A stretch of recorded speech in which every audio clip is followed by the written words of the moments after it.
Afternoon everybody, Rich here, back for another video for the Diecast F1 review. Here today is the Sauber C12 from the 1993 Formula 1 World Championship, and in the car, or would be in the car, is Karl Wendlinger. Now 1993 was Sauber's debut season after many years as a successful competitor in the World Sports Car Championship, with drivers such as Michael Schumacher, Karl Wendlinger and Heinz-Harald Frentzen. Sauber made the step into Formula 1 with Mercedes-Benz backing, but it was only a concept. It was Ilmor engines, but a concept by Mercedes-Benz as labelled on the side of the car. Mercedes will not come involved fully until 94-95, mainly with McLaren, but the partnership with Mercedes started off well anyway, so it was sort of something they carried off from the sports car era. But they went into 1993 with a car designed by the late Harvey Postlethwaite, a man renowned for his unique designs in Formula 1, i.e. bringing in the raised nose, and a few other things. Can't think of them all off the top of my head, but yep, he designed a few things. Although he had gone by the end, but by the beginning of the season, his car was it proved to be quite competitive. The car was fast, but it was sketchy on reliability. If you look at the results, I mean, if you look on the Wikipedia page, you'll see that the results were about 50-50. If the car was finishing, it was in the top 10. If it wasn't finishing, well, I'd say if it was finishing, it was in the top 10. But 50% of the races, it was pretty much a retirement. Engine failures being the main culprit, but there were crashes as well. But the car was fast. It scored points on its debut race, but it wouldn't be till I think the fourth round where the points would come in again. The car was pretty unreliable throughout the season, but in the hands of Karl Wendlinger and JJ Lehto, it was a definite midfield car that could have been much higher up, or at least higher up in the Constructors' Championship if reliability had been better. 7th place in the championship with 12 points, just one short of what Jordan achieved in 1991, but Sauber showed that it wasn't only Jordan that could show positiveness on their first season, although Sauber did do a better job at maintaining that for the next few seasons. But to the car, although fast but unreliable, and it did show promise, especially in the European Grand Prix at Donington. Wendlinger started, I think, in the top 5 and ended up 3rd at the first corner, but it wasn't to be, as I'm not sure if it was a collision or it was a mistake or whatever with Michael Andretti. There was no video footage of actual contact between the two cars on the first lap, but judging by what we saw, it did look like a collision between Andretti and Wendlinger, which ended both their races, both cars in the gravel trap there. But yeah, the reliability wise, the car was let down, but definitely a something to well, it's a positive start, and it's definitely something to build on for the next few seasons. It's something you don't see in Formula 1 every day when a new team comes in. I mean, it's only recently that Haas is the only team really that has achieved points finishes on a relatively consistent basis, but also scoring on their debut race. 6th place in Australia, that was a good result for Haas. Don't know why I'm talking about them now, but there we go. But yeah, it's really only Haas that have achieved that.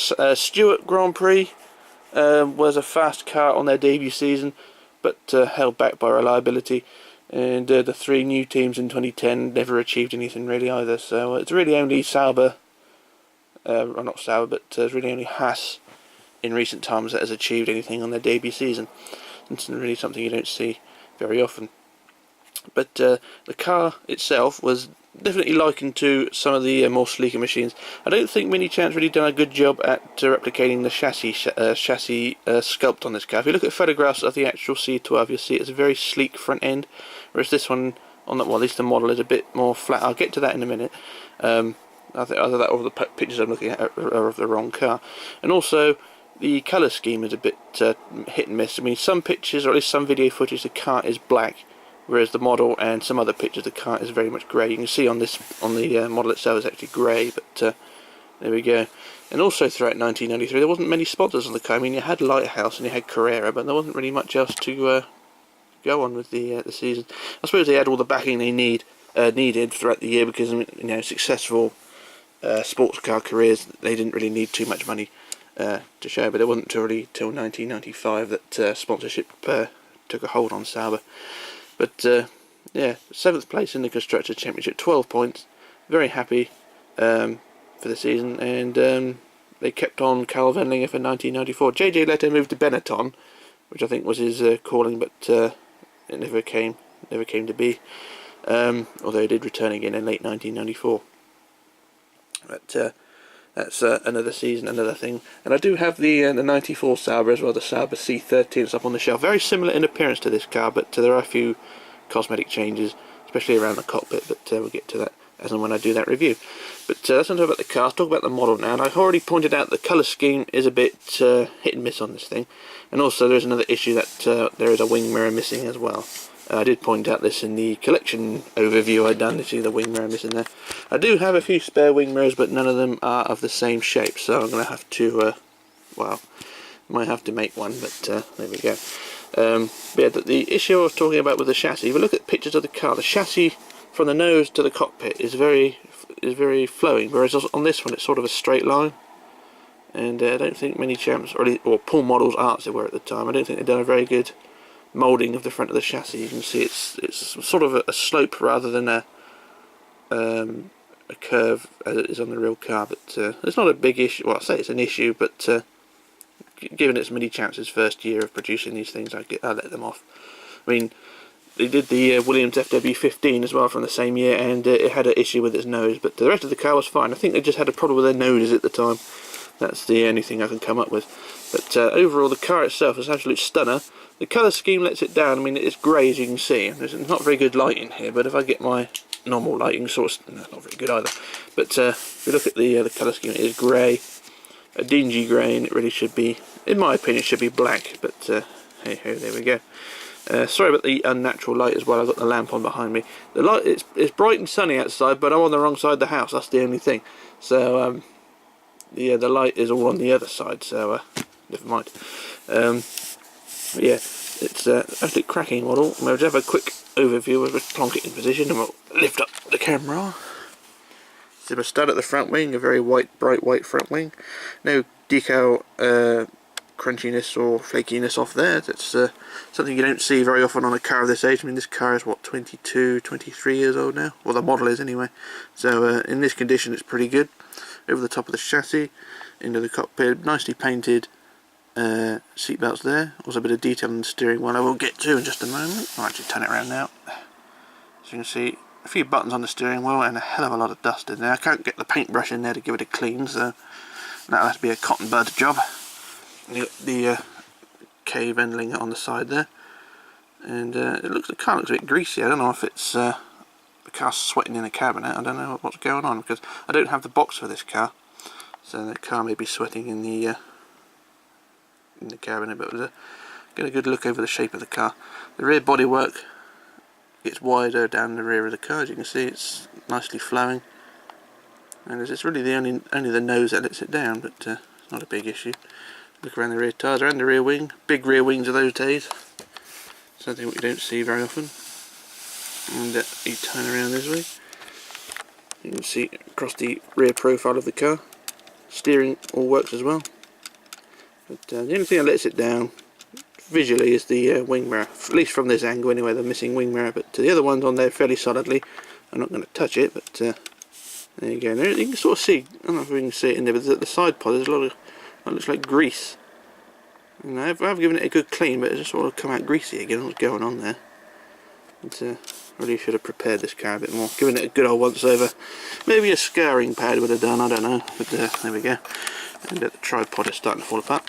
So there we go, that's a quick look over the car. We'll look underneath now. If I turn the car around, we'll look underneath. And it's a flat bottom chassis, or a flat bottom to the car. You can see underneath, there's a few scratch marks, and you can see where it was screwed to the base originally. I don't have the box, but you can see where it was originally screwed to the base. It's actually dug into the bottom of the car, which is a shame. It's actually scored it quite badly. And the previous owner obviously had a bit of trouble getting out the box because the screw was broken off inside the hole there as well. So yeah, that's not me, that was the previous owner. I've had this car about 10 years now, so yeah, that wasn't me, but there we go.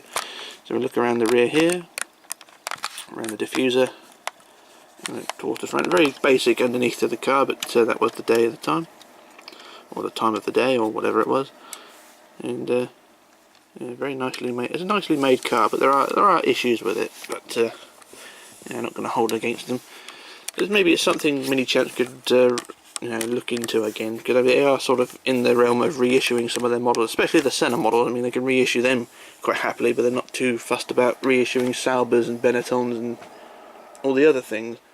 I mean, there are a few cars there which are so rare now you can't find them anywhere, and if you do find them, you've got to pay through the nose. This model is actually quite common compared to some of the other ones. If you can find it in a box, well, at least the box versions are quite rare, or at least expensive. I mean, this one, I bought this in 2006, and like I said, didn't have a box. I think I paid about £11 for it, and it's in virtually perfect condition apart from that wing mirror and a few scratches on the bottom.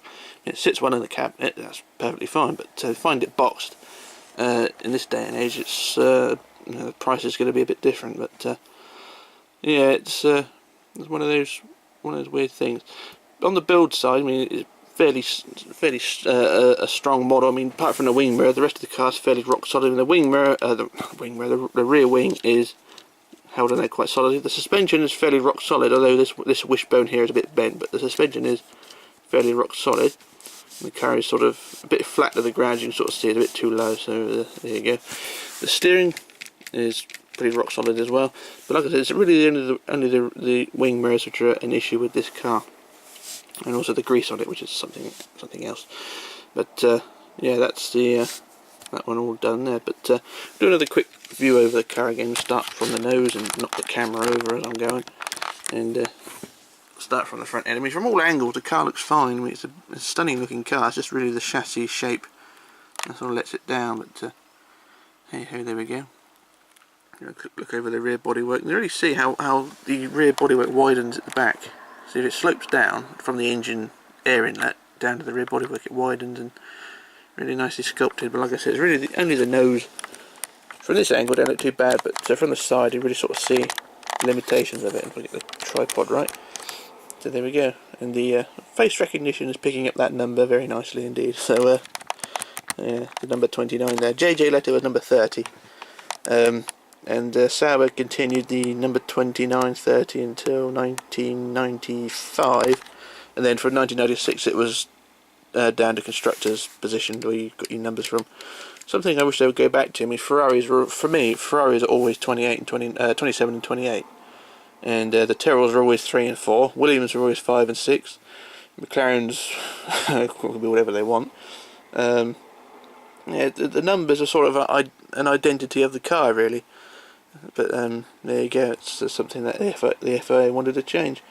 And this is also the first video as well of the post Bernie Ecclestone era. This is the 8th of September, and just this morning it was announced that Bernie Ecclestone had sold up Formula 1. What that means for the future of Formula 1, who knows? Formula 1 could change, it could become Americanized, it could become bullshit, it could become exactly the same as it's always been. It could just be lots of money and not much money for the teams, but we'll see. Formula 1 could change, or it could stay exactly the same. But who knows? And at this moment, who cares? But there we go. Anyway, that's pretty much it for this review. I mean, that's a lovely profile of the car if you look at this from this angle. If I can get the whole car in, it would be even better. So I just zoom out. There we go. We get the whole car in. There we go. Nice profile of the chassis there. So yeah, that's the Sauber C12. I've got another another requested video to do, and that's the the Ferrari F2008. That's one I've got to do soon. Haven't had any requests for anything else just yet, but we'll do a few others. I mean, we got the Ferrari F2009, not the 2009, but the Ferrari F60 from 2009 he's doing as well. That's one that is one of the disappointments of the collection. But if you look down my collection overview, and you'll see, if you see a car in the collection you want reviewed, then I'll review it, and we shall see what I can do. But anyway, this is Rich signing off, logging off and disappearing, and I shall return with another review. So bye for now.